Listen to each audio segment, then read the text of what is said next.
Hey there, everybody. I just got this multifunction jump starter. I am obsessed with these right now. I want everyone in my family to have one of these because it's just such a lifesaver, and it's so much more convenient than to try and jump your car with another person's car or trying to take your battery out and charge it. This is just so much more convenient, and it's got a flashlight. It's got the ability to charge your cell phones, and you can pump up a tire. And so let's open this thing up and see what we got inside. All right, I can tell you right now, I'm already happy. It has a nice case. So I love it when these have a designated container or a nice solid ability to transport this. And so I don't have to worry about pieces falling everywhere or where the manual is or having a sack that holds this. So this is a nice heavy duty case. All right, so here's the device itself. Here are your jumper cables. And then here on this side, it has everything that you need. You've got a nice length of hose here so that you can pump up your tire. It comes with a USB Type-C to Type-C charging cord. It comes with a powerhouse brick, an instruction manual, and all the parts that you need to be able to blow up an air mattress, to blow up a bike tire, to blow up a basketball, to blow up a motorcycle tire. So this comes with all the different attachments that you need, and here's this device itself. And so here on the side, you've got your different USB ports, you've got your display, you've got a flashlight. Right here is where you're going to plug in your air hose. This is where you'll plug in your jumper cables, and then this is another flashing light. All right, I'm going to charge this thing up and see how it does. So this is very important to know.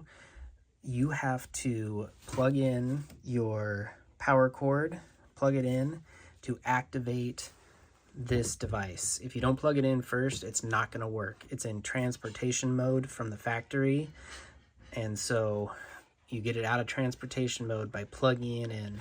So that's the first thing you're going to need to do if you are going to want to use this. All right, so here I am just using this with the nozzle for blowing up air mattresses or beach balls, and this is super easy.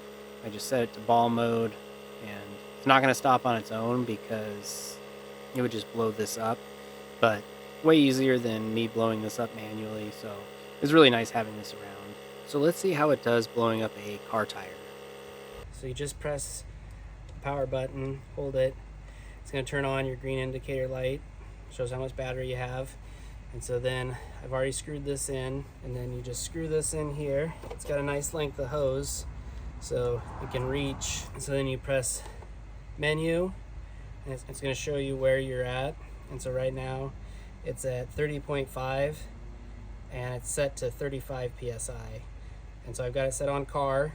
You push menu again and it switches to like motorcycle, bicycle, or ball.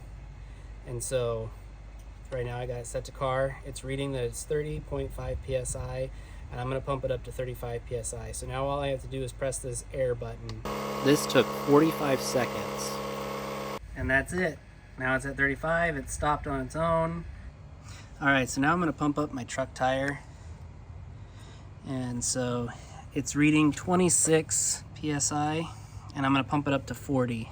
This whole process took 4 minutes and 47 seconds to pump my tire up from 27 PSI to 40 PSI. All right, there you have it. Pumped it up to 40 PSI. So I got it set to PSI. You press the unit button and it will switch to bar, kPa, and then kilograms per centimeter squared. So depending on what kind of units you run or what you're used to, you can just press this unit button, and it has everything that you need. So pretty happy with it. Double press the button, turn the light on, and the hose did not get hot. You can see I'm just touching it. It's a little warm, but not hot by any stretch of the imagination. So if that's important to you and it's something you worry about, this is really nice. Some of the hoses do get hot on different air pumps like this, but this one does not get hot. Hold down the power button, turn it off.